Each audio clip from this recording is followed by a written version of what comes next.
Donc bonjour à tous, ici c'est Jean-Jean, alias Jean-Jean la bricole, et sur cette chaîne on parle de crypto-monnaie et ma spécialité c'est le minage de crypto-monnaie. Donc je me limite pas à ça et je vous parle un peu souvent de l'actualité aussi, parce que je suis dans le minage depuis fin 2013, donc j'en ai vu passer des hauts et des bas. Et là en fait il y a quelques jours je vous ai fait une vidéo pour vous dire, on est un petit peu en bas, c'est en train de corriger, le marché est en train de corriger. Mais c'est quelque chose qui arrive fréquemment et c'est un petit peu normal aussi parce qu'il y a quand même des éléments d'incertitude. Sauf qu'entre-temps, la baisse s'est sacrément accélérée. Et on va revenir un petit peu sur qu'est-ce qui s'est passé à la base et pourquoi aujourd'hui ça s'est accéléré. Mais pourquoi moi je continue de rester positif et ne vous inquiétez pas, ce rig de minage va bientôt être rallumé et va retrouver ses jolis RGB. Donc on passe tout de suite sur les premières raisons. Déjà, alors, j'ai mon confrère que vous connaissez un peu tous, Asher. Alors on l'aime pas, hein, mais il a quand même une très bonne capacité pour résumer un petit peu la situation. Et du coup, je lui ai emprunté, je vous invite à aller voir sa vidéo FAQ en direct du déluge de Bitcoin. Donc ça, c'était une vidéo au 9 mai, donc c'était avant qu'on ait la problématique. La problématique Luna et de son stablecoin UST. Alors, ce qu'il disait en fait, c'est que déjà en fait, on a aujourd'hui un Bitcoin qui est de plus en plus corrélé à la finance mondiale. Donc la crise en Ukraine a affecté le Bitcoin et ce qui peut se passer sur les marchés des actions, que ce soit en Europe ou aux US, a aussi une incidence. C'était pas le cas il y a encore quelques années de ça, mais on est vraiment maintenant dans des systèmes qui sont de plus en plus imbriqués. On a aussi, c'est nous qui l'avons voulu en fait, c'est une reconnaissance pour les crypto-monnaies, les crypto-actifs qui commencent à être achetés par les sociétés. Donc clairement, ça a joué, parce qu'il y a vraiment des incertitudes au niveau mondial avec ce qui se passe, notamment en Russie et en Ukraine surtout. Donc les plateformes, donc là il vous a parlé des plateformes Binance, Just Mining, etc. Moi je suis persuadé qu'elles ont pris les devants, qu'elles ont quand même aujourd'hui des garanties et des niveaux de garantie qui sont suffisants, comme les banques aussi ont mis en place des systèmes en fait pour se réguler et pour aussi ne pas fermer boutique si jamais il y a un incident, s'il y a une baisse. Donc ça, ils commencent à le connaître. On avait aussi le MiCA, en fait, les projets de loi MiCA qui ont joué. Tout ce qui est incertitude, de toute façon, ça fait travailler les marchés et le marché a horreur de ce qui est incertain et ils veulent avoir des faits, ils veulent être sûrs que ça monte toujours, mais malheureusement c'est pas toujours le cas. Et on avait aussi la hype des NFT qui est un petit peu passée, même si les NFT sont encore vraiment là. On a des gens, moi c'est quelque chose que j'ai du mal à m'imaginer, mais des gens qui ont gagné énormément d'argent avec des petites choses qu'ils avaient fait assez rapidement. Et je trouve ça complètement délirant quand j'ai surtout des gens très très jeunes et très inexpérimentés sur plein de sujets qui ont fait beaucoup d'argent.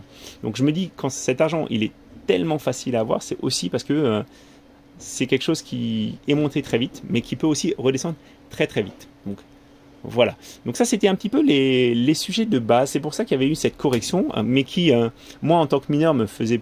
Voilà. Ça me touche bien sûr parce que j'ai des altcoins, mais j'y faisais pas aussi attention que ça. Et je me disais, bon ben voilà, c'est une énième correction sur les marchés. Par contre, derrière, qu'est-ce qu'on a eu? C'est derrière que ça s'est un petit peu... ça s'est mal passé. Parce que ça, on l'avait bien vu. Mais ce qu'on n'avait pas anticipé, c'est qu'on a un des derniers stablecoins qui représente quand même, qui avait grossi très très vite, beaucoup trop vite on dira même, c'est l'UST. L'UST, donc c'est un stablecoin. Alors, je suis pas... L'aspect technique, je peux pas vraiment trop vous le décrire, mais du coup, je vous renvoie sur ces articles. J'ai trouvé des bons articles sur le journal du coin et sur Presse Citron qui en parlent. Donc, c'est un stablecoin logarithmique. Et le problème, c'est qu'en fait, quand les gens ont commencé à vendre massivement, quand il y a eu des ordres massifs sur l'UST, pour maintenir sa parité avec le dollar, à un moment, ça a lâché. Et quand le stablecoin, en fait, donc c'est un coin qui est censé rester indexé au dollar, quand il a commencé à dévisser, quand un UST n'est plus équivalent à un dollar et qu'il a perdu 10% de sa valeur ou 15%, ce qui est normalement pas possible, je vous le rappelle, parce qu'un stablecoin, vraiment, il est censé, par des mécanismes de sécurité, rester adossé à la monnaie fiduciaire qu'il représente.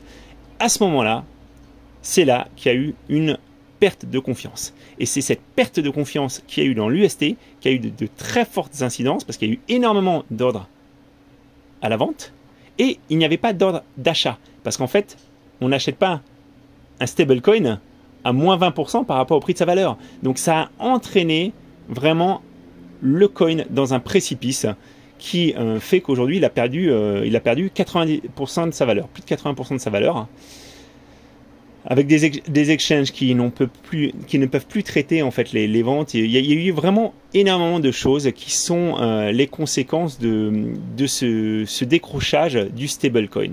Donc je vais vous mettre en fait, Presse-Citron en parle aussi. Alors Just Mining a fait un compte rendu aussi pour ses utilisateurs, pour annoncer qu'ils prenaient en charge une partie, parce qu'en fait ils avaient diversifié sur les stablecoins, mais en ayant des stablecoins qui étaient en UST, en fait les gens ont perdu une partie de la valeur de leur portefeuille.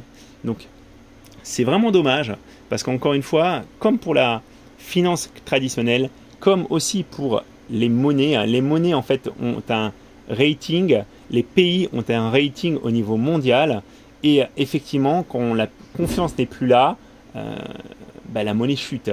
C'est pour ça aussi qu'il y a des gros enjeux avec la Russie, c'est le défaut de paiement de la Russie, parce que ça changerait le rating de la Russie.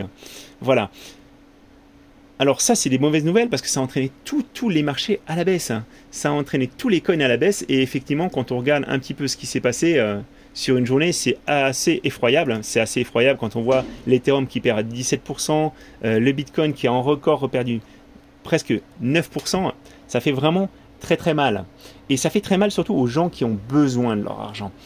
C'est pour ça que l'adage n'investissez que ce que vous pouvez perdre, c'est pas un adage, c'est quelque chose qu'il faut vraiment essayer de s'appliquer quand on investit, parce que ceux qui ont vraiment tout mis dans les cryptos, ceux qui ont vraiment fait un all-in, là je peux vous dire qu'il y en a certains qui se mordent les doigts.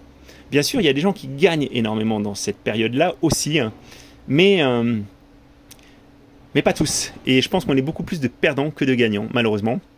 Je voulais quand même vous remettre ça en perspective, parce que moi, tant que vous n'avez pas vendu vos coins, vous n'avez rien perdu, qu'on soit bien d'accord. Et aujourd'hui, si vous avez un Bitcoin, demain, vous aurez encore un Bitcoin. Voilà. C'est pas comme si vous aviez matérialisé votre perte. Vous gardez vos coins, et il faut regarder un petit peu sur le plus long terme. Je vous reprends un petit peu l'historique du Bitcoin. Parce que moi, quand je suis re-rentré dans les cryptos, j'avais miné en fin 2013, mais quand je suis vraiment rentré dedans, c'était au pic de 2017. Voilà. Et vous voyez, on avait un Bitcoin qui était à quoi? Ah ouais, il était à 13 000 $. 13 000 USD. Et aujourd'hui, regardez à combien on est. On est à 28 000 USD. Donc on est encore vraiment ultra positif. On a vraiment encore fait une grosse plus-value si on est rentré à ce moment-là.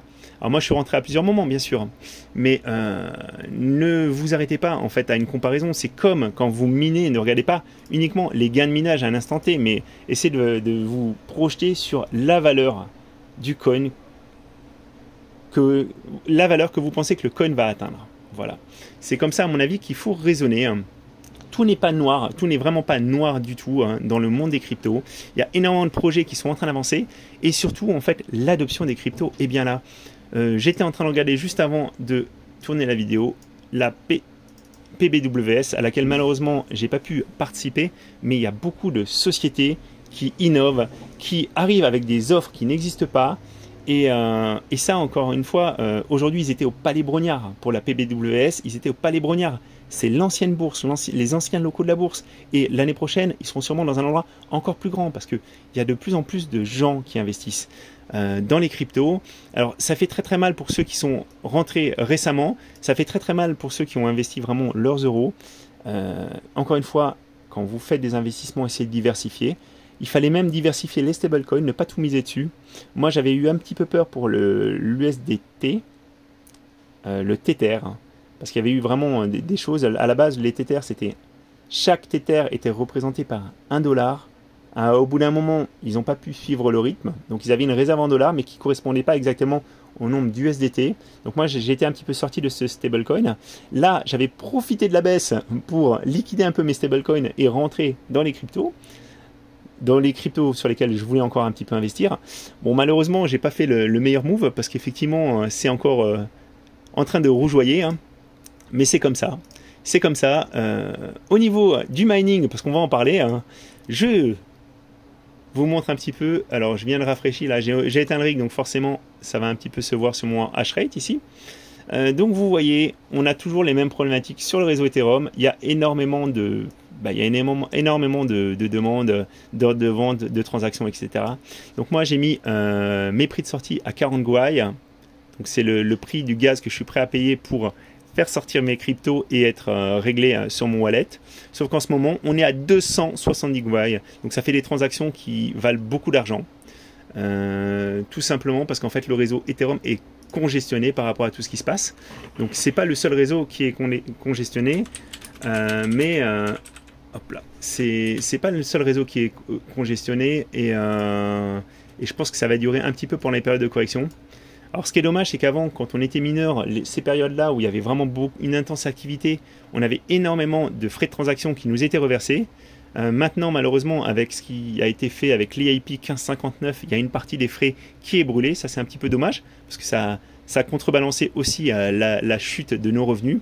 Alors, vous voyez, depuis que j'ai par mois, en fait, mes rigs de minage à l'instant T me généraient environ 840 €. Donc, c'est vraiment bas. J'étais, il y a encore quelques semaines de ça, on était plutôt dans les 1900 €. Alors, on devait être en dollars. Attendez, je vais vous mettre ça en USD pour qu'on puisse mieux comparer parce que voilà, c'était en USD. On était plutôt dans les 1900 USD, 1600. Là, on a vraiment baissé. Encore une fois, il y a aussi toute cette aversion par rapport à la fin du minage d'Ethereum, avec aussi la bombe de difficulté qui a été lancée. Moi, je m'interrogeais aussi par rapport au déblocage, parce qu'on a vu le déblocage express tout d'un coup des cartes LHR. Ça faisait 2 ans qu'on en parlait, et tout d'un coup, en l'espace de quelques jours, coup sur coup, tout le monde arrive à débloquer le LHR. Alors j'ai des gens qui m'ont partagé des choses intéressantes, je vais vous le mettre à l'écran. J'ai pas encore eu le temps de creuser complètement. Je vais essayer de vous le partager. Alors attendez, hop. Alors, ouais, je voulais vous le partager, mais je l'ai pas préparé avant la vidéo. C'est vrai que c'est assez bizarre ce qui s'est passé. Je pense que Nvidia aussi est en train de prendre peur. Ah voilà, c'est ça. Attendez, je vais vous l'afficher à l'écran. Donc ça serait lié, d'après c'est un des commentaires que j'ai eu sur ma vidéo. Ça serait Lapsus, en fait, l'équipe de hackers qui a piraté Nvidia, qui aurait vendu aux développeurs de mineurs les informations pour pouvoir contourner totalement le LHR. Voilà. Donc moi, j'ai pas du tout de confirmation que ça soit le cas, mais en tout cas, ils se vantent de ça sur le groupe Telegram. Voilà. Ils voulaient faire un petit peu monter les prix et le débloquer. C'est dans l'intérêt aussi de Nvidia parce que je pense clairement que en ce moment, Nvidia a vraiment quasiment ne vend plus de cartes, plus beaucoup de cartes neuves, vu que le minage est devenu moins intéressant. La demande a quand même sacrément diminué. Et vous voyez en fait les prix des différentes cartes, si je vais sur Need Comptoir, ont vraiment diminué. On trouve de la 3070 Ti à 800 €. C'est des choses qu'on n'a pas vues. On a des stocks sur toutes les cartes de toute façon.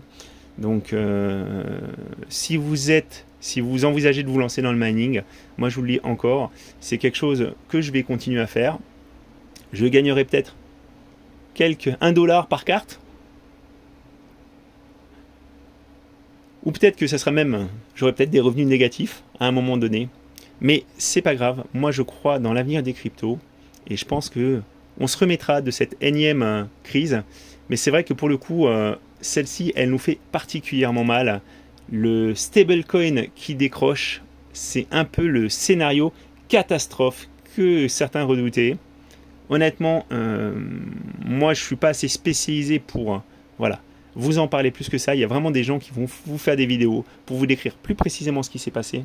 Mais sachez en tout cas pour ceux qui ne se sont pas connectés depuis une semaine ou qui rentrent de congé, qui avaient éteint leur téléphone, on a eu cette correction et l'UST qui a dévissé, le stablecoin qui ne remplit pas son rôle, c'est ça qui nous entraîne aussi bas et qui entraîne toutes les valeurs à des